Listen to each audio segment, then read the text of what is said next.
नमस्कार। मत्ती के 10वें अध्याय के आखिरी दिन में आपका स्वागत है।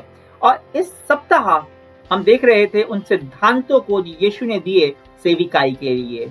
जब हम लोगों के साथ अपने विश्वास को साझा करते हैं, उन्हें परमेश्वर के बारे में बताते हैं, उन्हें आमंत्रण देते हैं स्वर्ग के राज्य में आने का, जिससे वो लोग भी अनंत जीवन का आनंद ले सकें। आज अंत करने से पहले मैं उन सारे सिद्धांतों को एक बार दोहराना चाहूंगा, और उससे पहले दो और सिद्धांत हैं जो यीशु ने हमें दिए हैं। वो सिद्धांत जो हमारे जीवन में सुसमाचार के प्रचार की प्राथमिकता को दर्शाते हैं। वो 17वां सिद्धांत है जिसको हम पद 34-36 में देखते हैं। यीशु कहते हैं, यह ना समझो कि मैं पृथ्वी पर मिलाप कराने आया हूं। मैं मिलाप कराने को नहीं, पर तलवार चलाने आया हूं। मैं तो आया हूं कि मनुष्य को उसके पिता से, और बेटी को उसकी मां से, और बहू को उसकी सास से अलग कर दूं। मनुष्य के बैरी उसके घर के ही लोग होंगे। अब 35 से 36 कई बार बहुत कठिन लगता है समझने में और समझाने में, क्योंकि यीशु को तो शांति का राजकुमार कहा जाता है। यीशु ने ही अपने पर्वत उपदेश पे कहा था कि धन्य है वो लोग जो मेल कराने वाले हैं। और यहाँ यीशु खुद के लिए कह रहा है कि वो मेल कराने नहीं आया, वो लोगों को बांटने आया है, अलग करने आया है, उनके बीच में तलवार चलाने आया है, निकट संबंधियों को अलग करने आया। शांति का राजकुमार है यीशु, पर मिलाप कराने आया है। पर किसके बीच में? वो मिलाप करवाने आया है परमेश्वर और मनुष्य के बीच में। अब जिन मनुष्यों का संबंध परमेश्वर से प्रगाढ़ है, वो परमेश्वर के परिवार का हिस्सा होते हैं, और उनमें आपस में मिलाप और शांति होनी चाहिए और होती है। परंतु यहाँ परमेश्वर के परिवार के सदस्यों की बात नहीं हो रही है। यहाँ बात हो रही है उन लोगों की जो एक तरफ तो विश्वासी हैं, जो स्वर्ग के राज्य का हिस्सा हैं, स्वर्ग के राज्य के सेनानी हैं, और दूसरी ओर जो उनके विरुद्ध खड़े हैं, जो सांसारिक ताकतों के अधीन हैं, जो अभी अंधकार में जी रहे हैं। वो लोग आपके विश्वास के कारण आपसे बैर रखते हैं। और सबसे ज्यादा तकलीफ की बात तो यह है कि यह हमेशा बाहर के लोग नहीं होते। वो लोग आप खुद के घर के लोग होते हैं, परिवार के लोग होते हैं। क्योंकि आपने यीशु पर विश्वास किया है, आप यीशु के चेले बन गए हैं, इसलिए आपके मूल्य बदल गए हैं, आपके मनोभाव बदल गए हैं, आपकी प्राथमिकताएं बदल गई हैं। वो आप उनके जैसे नहीं रहे, और इस वजह से कई बार आपके रिश्तों में दरार आ जाती है। तो सोचिए कितना गलत है ये सोचना या फिर सिखाना कि अगर आप यीशु पे विश्वास करोगे तो आपके जीवन में सब कुछ ठीक हो जाएगा, आपकी परिस्थितियां सुधर जाएंगी, आपके टूटे हुए संबंध जुड़ जाएंगे। यीशु ने ऐसा वादा नहीं किया। यीशु ने जो वादा किया है वो है उद्धार का, परमेश्वर के प्रेम का और क्षमा का, अनंत जीवन की प्रत्याशा का, विपरीत परिस्थितियों के मध्य शांति और आनंद का। पर यह सिखाना कि यीशु पर विश्वास करके परिस्थितियां बदल जाएंगी और रिश्तों में माधुर्य आ जाएगी, ये एक झूठी शिक्षा है। अगर पति पत्नी की ही बात कर लें या फिर दो भाइयों की बात कर लें, अगर दोनों ही पर यीशु के माध्यम से परमेश्वर को अपना जीवन समर्पित करते हैं और दोनों ही पवित्र आत्मा की सामर्थ्य से अपने स्वार्थ और अहंकार पर जीत हासिल करते हैं, तो उनके रिश्ते जरूर से बेहतर हो जाएंगे। परंतु अगर उनमें से एक विश्वासी बन जाए और दूसरा यीशु को अस्वीकार कर रहा हो, तो रिश्तों में टकराव आएगा। रिश्तों में टकराव आएगा, क्योंकि जो कोई भी यीशु का सुसमाचार सुनने के बाद उसे अस्वीकार करेगा, वो एक विश्वासी का उत्पीड़न करेगा ही, चाहे वो किसी भी रूप में हो। क्योंकि इस पृथ्वी पर परमेश्वर के राज्य और संसार के राज्य के बीच में युद्ध चल रहा है, और हर इंसान को अपना पक्ष चुनना पड़ता है। और इन विपरीत पक्षों के बीच कभी भी शांति, कभी भी सुलह, कभी मिलाप नहीं हो सकता। आखिर ज्योति और अंधकार के बीच में कैसा समझौता? पर अब इस पृष्ठभूमि में परमेश्वर की सेविकाई का 17वां सिद्धांत आता है। अगर आपके ही परिवार के लोग जिन्हें आप बेहद प्रेम करते हैं और वही आपके विश्वास के कारण आपके विरोध में आ जाए, तो आप क्या करेंगे? पद 37 से 39 तक यीशु आपको और मुझे यह चुनौती देते हैं, जो माता पिता को मुझसे अधिक प्रिय जानता है वह मेरे योग्य नहीं है, और जो बेटा या बेटी को मुझसे अधिक प्रिय जानता है वह मेरे योग्य नहीं है, और जो अपना क्रूस लेकर मेरे पीछे ना चले वह मेरे योग्य नहीं है।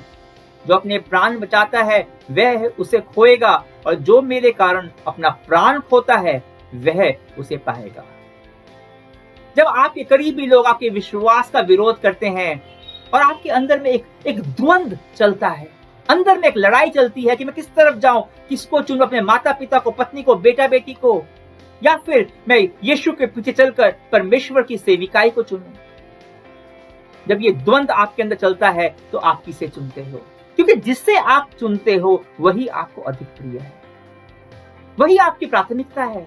यीशु कहते हैं कि अगर कोई विश्वासी यीशु को जीवन में प्रथम स्थान नहीं देता, उसके पीछे चलने को प्रथम स्थान नहीं देता, सेविकाई को प्रथम स्थान नहीं देता, जिसकी यीशु को छोड़कर दूसरी प्राथमिकताएं हैं, वो यीशु का चेला कहलाने योग्य नहीं है। हमने इस सप्ताह के शुरू में परमेश्वर की सेविकाई के लिए उसे खेत में मजदूर बनने की योग्यता के बारे में बात की थी, और योग्यता केवल एक ही थी कि आप यीशु के घनिष्ठ चेले हो। कौन है घनिष्ठ चेला? वो जो यीशु में सब चीजों से बढ़कर यीशु को प्रेम करता है, उसे ही प्रथम स्थान देता है।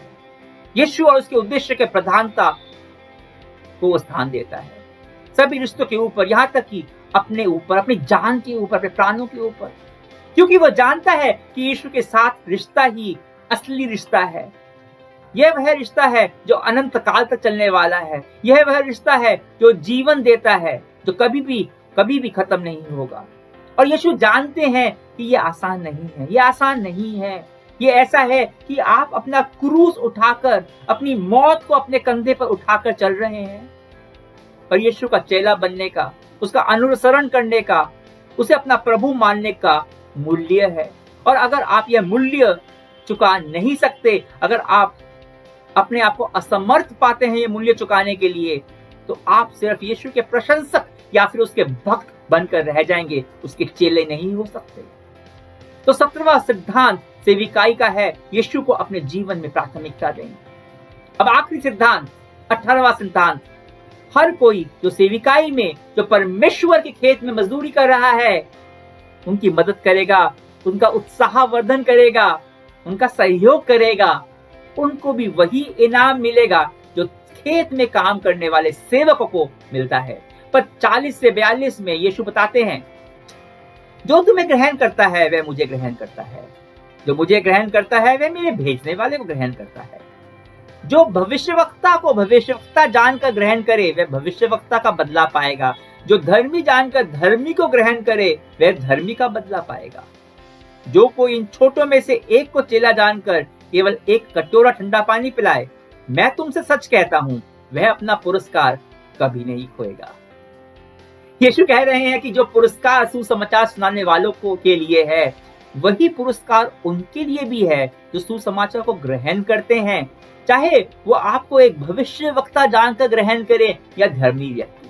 जो आपको ग्रहण करते हैं, आपको स्वीकारते हैं, वो यीशु को स्वीकारते हैं, और जो यीशु को स्वीकारते हैं वो पिता को स्वीकारते हैं जिसने यीशु को भेजा है। और कोई आपको यीशु का चेला जानकर अगर आपका स्वागत करता है, आपको आतिथ्य प्रदान करता है, आपकी हौसला अफजाई करता है, आपका आर्थिक रूप से सहयोग करता है, तो उसे भी वही पुरस्कार मिलेगा जैसा पुरस्कार आपके लिए है। अब इसमें मेरे को यह समझ में आता है कि हो सकता है कि परमेश्वर ने आपको कहीं और जाकर सुसमाचार सुनाने के लिए नहीं चुना हो।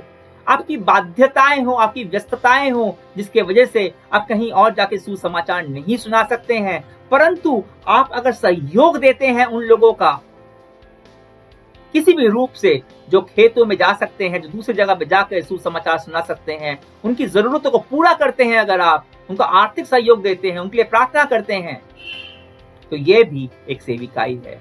और इसका इनाम, इसका पुरस्कार आपको परमेश्वर देंगे। अब यह थे वो सिद्धांत जो यीशु ने हमें व्यक्तिगत रूप से कलीसिया को दिए हैं, जिस पर चलकर यीशु का अनुसरण करते हुए हम परमेश्वर के राज्य के लिए इस दुनिया में काम कर सकते हैं, इस दुनिया में परिवर्तन ला सकते हैं, स्वर्ग का राज्य कायम कर सकते हैं। इन पर बहुत विस्तृत चर्चा संभव है, पर मैंने इसको बहुत ही संक्षेप में आपको बताया है। आइए अब इनको प्रार्थना की आत्मा के साथ जल्दी से इनको वापस से एक बार दोहरा ले। संक्षेप में दोहराता हूं। याद रखिए, आपको बुलाया गया है, आपको भेजा गया है अधिकार देकर। और जिस स्थान के लिए आपको भेजा गया है, जिस समुदाय के लिए आपको भेजा गया है, आपको अपना ध्यान वहीं पर केंद्रित करना है। आपको सेविकाई को अपने स्वार्थ सिद्धि का साधन नहीं बनाना है, परंतु अपनी जरूरतों के लिए, आवश्यकताओं के लिए भी आपको सेविकाई ही पर निर्भर रहना है। आपको योग्य व्यक्ति को ढूंढना है जो सुसमाचार को ग्रहण करे, और उसको सिखाने में, उसे परिपक्व बनाने में आपको ध्यान केंद्रित करना है, उसे समय देना है। आप जिस समुदाय में सेविकाई कर रहे हैं उसकी संस्कृति को अपनाना है। आपको ध्यान रखना है कि आप पर जोखिम है, इसलिए आपको नम्र होने के साथ साथ चतुर भी रहना है। याद रखना है कि चाहे कुछ भी हो, किसी भी परिस्थिति में परमेश्वर उसमें कार्यरत है। आपको विश्वास रखना है और यीशु को प्राथमिकता देनी है। और अगर आप खुद सेविकाई के लिए नहीं जा सकते हैं तो आपको उन लोगों का सहयोग करना है कलीसिया के माध्यम से जो सेविकाई कर रहे हैं। ये है यीशु आपके लिए, मेरे लिए सेविकाई के निर्देश। तो आइए यीशु से एक बार हम बातें करें। प्यारे यीशु, मेरे प्रभु, ये एक छोटी सी संक्षिप्त सी प्रार्थना है। हमें मजबूत कर अपनी आत्मा से कि हम तेरा अनुसरण कर सकें और इस संसार में परिवर्तन ला सकें। हम सुसमाचार को लेकर अपने आसपास जाएं और दुनिया के उस पार जाएं, जिससे लोग तेरे माध्यम से तुझ पर विश्वास करके स्वर्ग के राज्य में आने पाए। स्वर्ग का राज्य की बढ़ोतरी हो। यीशु, तेरे नाम से प्रार्थना करते हैं, आमीन। अगले सप्ताह भक्ति वचन से फिर जुड़िएगा, जिसमें हम मत्ती के 11वें अध्याय को देखेंगे। परमेश्वर आपको शांति दे।